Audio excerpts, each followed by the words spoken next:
بۆ سەرجەم خوێندکارانی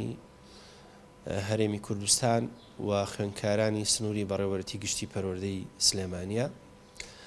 لەم قەیرانە دارایی و ئەو کێشانەی کە ڕوبەڕوو خوێندکاران و قوتابیان بۆتەوە بە تایبەتی مەسەلەی بایکۆت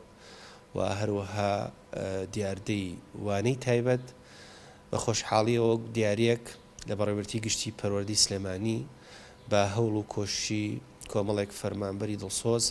و کۆمەڵێک سەرپەرشتیار و مامۆستای بە ئەزموون و سەرکەوتوو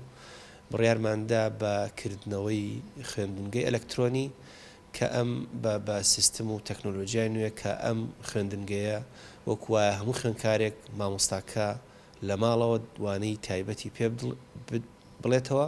کە ئەمەش پێم وایە خزمەتێکی زۆر گەورەیە بە پرۆسەی پەروەردە و بە خوێندکاران بە تایبەتی و دەستخۆشی لە هەموو هاوڕێیانم لە بەڕێوەبەرەتی گشتی پەروەردە و ئەو مامۆستا بەڕێزانە ئەکەم